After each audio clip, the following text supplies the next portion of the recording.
Hi everybody, Honest John here. Trump's efforts to overturn the election have kind of become a national joke. Comedians are having a field day, late night talk show hosts, Saturday Night Live, they've all had a lot of fun with it. And deservedly so. His efforts have been ham-handed and at times comical. There has been no basis in fact for anything that he's alleging. And so it has been kind of fun watching him flounder around and watching his legal team, which has been ridiculous. Sidney Powell, I don't know why anybody would hire her as a lawyer. And Rudy Giuliani, who at one time was a competent lawyer, has made himself look like an idiot and has gone from becoming America's mayor to the weird old pervert from the Borat movie. But there's a dark side to all of this. What Donald Trump has been trying to do is to stage a coup against the democratically elected government of the United States. He's been trying to install himself as a dictator, and this happened long before the election. He turned the Justice Department from an independent agency into his own legal firm, and has been using it to attack his enemies and cover up his own crimes and the crimes of his friends and allies. He has fired inspector generals in various government agencies who have been investigating wrongdoing by him and the people that he has hired. And he once again committed treason by pressuring Ukraine, China, and Russia, once again for a second time, to help him in his election campaign, all of which is treasonous and criminal.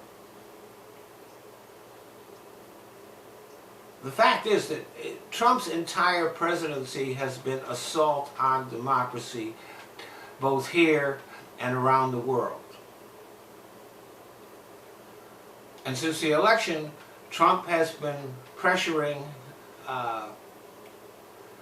Republicans, election officials in the various states to disenfranchise millions of legal American voters and place him back in power. This is sedition. Well, he's been unsuccessful at it. The Supreme Court, fortunately, there still are Republicans with some integrity. But those Republicans are now facing death threats and, of course, criticism from Trump, and may be driven out of the Republican Party.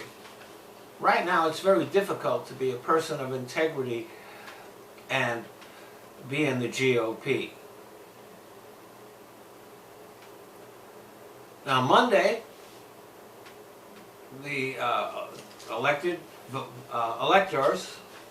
in the various states are going to vote, and they are going to confirm that Joe Biden will be the next president of the United States. But the fact that so many Republicans have failed to stand up to him, who have either remained silent or even taken his side, 106 Republicans in the House of Representatives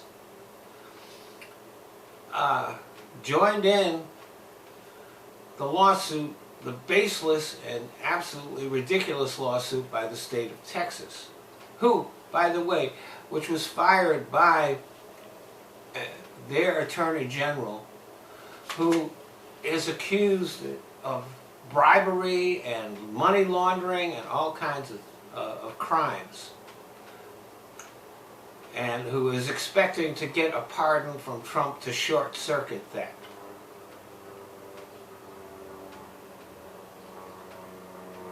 And this is not a new thing to the Republicans. You know, the Republican voter suppression tactics are another assault on democracy. When you deprive thousands of American citizens of their sacred right to vote, that is the kind of thing that dictators and tyrants do. So it's not like Trump is out of the mainstream of the Republican Party by a whole lot. But there still are Republicans with some kind of integrity, because Democratic and Republican election officials in both states have defended their work and defended the votes of the people in those states. And what did they get for it? They are getting accusations from the president. They're getting death threats from Trump supporters. They might just be driven out of the Republican Party.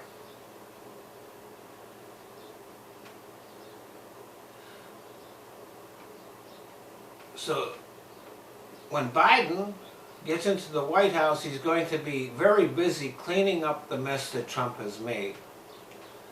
But at some point in the next 4 years, there needs to be a focus on, first of all, on Trump and making him pay for his crimes, even if he does pardon himself, and ending voter suppression by the Republican Party for all time. The Republicans will yell and scream and resist fiercely, but protecting the right of citizens to vote is essential to democracy. Thanks for listening.